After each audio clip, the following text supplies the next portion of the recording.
Hey guys. So today I thought we have got to talk about that video.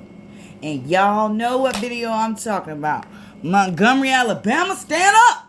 Okay? You dig what I'm saying? Yo. Okay, I don't promote violence. I'm not going to say that's the perfect solution to everything. No. But I love that video, that scenario, for so many reasons. Number one, the man did not start the fight. The man was doing his job and got physically assaulted by an angry, drunk mob of Caucasian people. Number two, black people came together from all over. One came on foot. Several came walking, running, jumping, jogging, whatever. But the one that came through the water, Jesus, let my people go, okay? He just... I love that because, how many of our black bodies is at the bottom of the ocean? How many? How many of the stamps you done heard the stereotype black people can't swim? That nigga swam over to check that bullshit. Okay? Off the boat, in the water, on the dock. We here to regulate. I heard you was looking for the regulators. Okay? Number three. Literally, they were not probably going to stop at all. When they first started hitting on that black man and they knocked him down, it didn't look like they were planning on stopping at all. More white people were coming. It was getting worse and worse. But as soon as you saw a group full of black men with their shirt off, now everybody running. But it is kind of funny that when they first approached the people on the boat, they were like, hey, trying to talk. I don't know what about all them niggas with their shirt off told you they came to talk. Them niggas didn't come to talk. They either came to play basketball or whoop ass. And guess which one y'all got? Boop. They went on the court. So, but beyond that, the commentary from the other black people took me out. But at the end of that, to watch all the white people who started to fight sit in fucking handcuffs.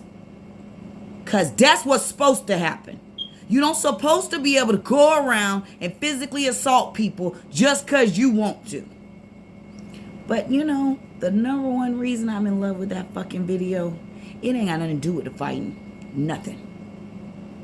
I feel like this was the perfect response to that try that in a small town ass bullshit. And y'all know what I'm talking about. If you've been paying attention lately, you've been hearing the dog whistles. You've been hearing the motherfucking bullshit. And let me tell you something. All the people who said prior that all the little racist dog whistles we was hearing wasn't what we were hearing from the politicians. Well, when they stormed that Capitol on January 6th, I think we learned exactly what they meant, huh? They said they was going to kill the vice president. Ooh, that's a terrorist.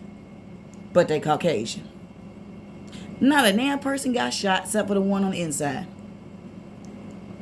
All the people breaking in. Let that have been niggas. We'd have never got that close. And we ain't even had to be, we could have all been singing Kumbaya. So, bump that. Y'all say that song wasn't no racist dog whistle. The imagery alone is putting out an image of black people in this super negative way. He's doing it in front of a courthouse where we all know, if you know anything about your history, and if you don't know your history, you should be shamed. Because if you don't know history, you're doomed to repeat it. Period. So if you don't know what our people that look like us in this country and all throughout the world have gone through, shame on you. You should take the time to read a book. You should take the time to listen to your elders. You should take the time to do your research because knowledge is power. And if you don't know what's already happened, then you won't see the okie doke when it's coming around the second time. Period. So, The very first image in that video is at the site of a huge race massacre. But it's not racist. Okay. Well, guess what? Neither are them black people. Y'all just found the wrong small town. Apparently, y'all seem to forget black people like small towns too. You know why? Because everybody in the town is our cousins. We feel safe. Them our people. Yeah, we growed up with auntie and them round out. Yeah. And even more, what I hope black people, young black people, young brown people, if you can hear my voice and you click on this video and you find your way to that video and you just wonder, what does somebody think about it? I'm not promoting the violence. I'm not. But you know the reason why they had to pay attention to Malcolm. You know the reason why they had to listen to Martin is because they showed up with a group. It's strength in numbers, period. It's a lot harder to terrorize, to force, to overpower a group. It's a lot easier to do one person. One person held out. Catch one boy jogging by himself in his own damn neighborhood. And yeah, you could do but pretty much whatever, huh? Catch 20 of us. Catch 30 of us. This ain't the round them up white knight days. Come on. Because today, in 2023, I think that's the perfect example of why black people have got to stop putting their head in the ground all the time. Well, it's not my problem. It's not at my front doorstep. It's not my business. Yeah, you know what? It is.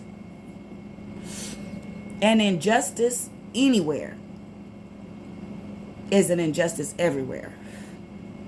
If you're not willing to stand up for someone else's rights, someone else's struggle, someone else's pain, no one's going to stand for yours either.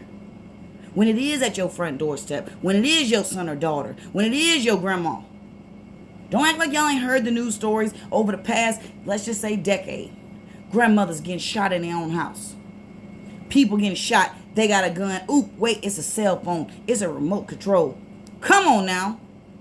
If we don't stand up, we should be able to see.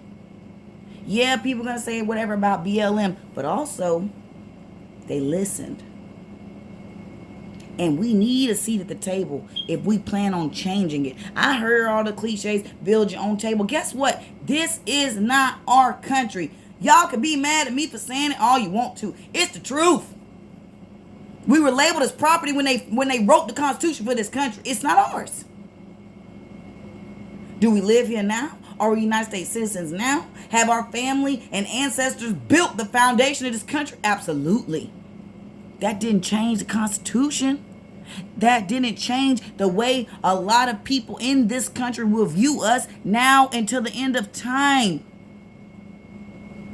It's been 300 years and people still talk about how your people were slaves.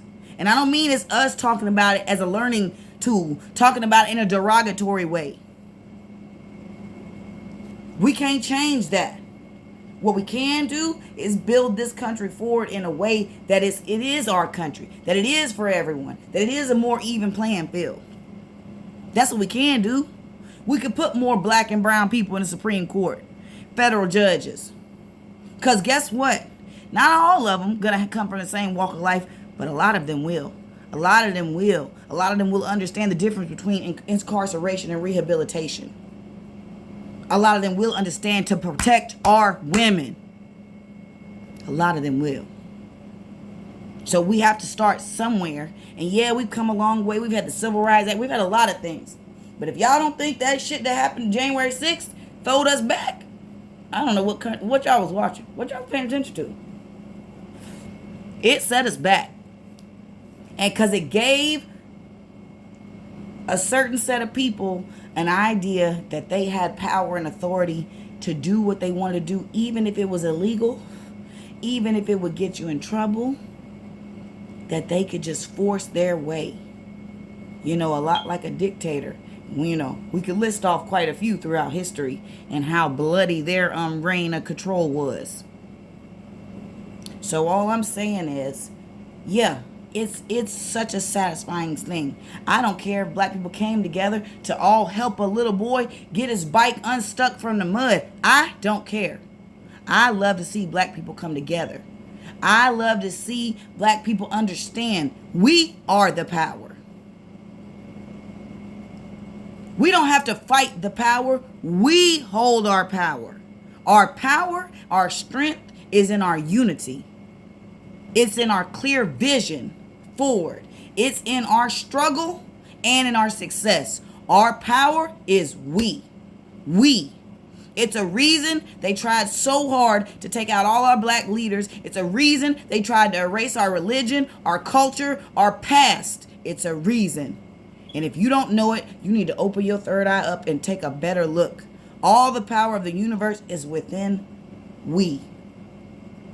In my divine feminine energy as a black woman, and your divine masculine energy, it is within us. We are the culture. We are the creators. We are the inventors. We are the problem solvers. We are the laborers, and we are the great minds. It's we. Even the man that they prayed to was copper with nappy hair. It's we. We is the power. So yeah, no, we can't change the laws across the country, every day. We can't make everything better everywhere. But if they know that if you bother one of us, 20 of us is coming, I think we'll have a much different playing field. I think that seat at the table, they'll be begging us to come sit down and talk. They'll be begging us to find a solution. The problem is so many black people, and I'm sorry, they say we just gonna pray our way out of it. God helps those who help theyself. Pray and then tie up your shoes. It might require you to march with Martin. It might require you to stand tall with Malcolm. It might require you to drop a bow in Montgomery.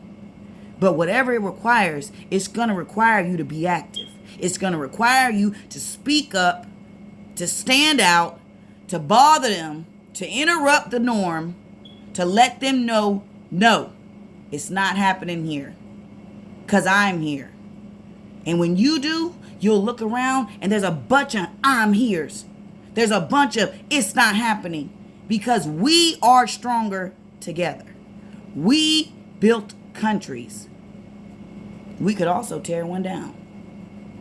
Or we could rebuild it in our image to suit all of us. So that we all feel like we have the same playing field. Or if not even that, at least to make our neighborhoods safer, our children safer.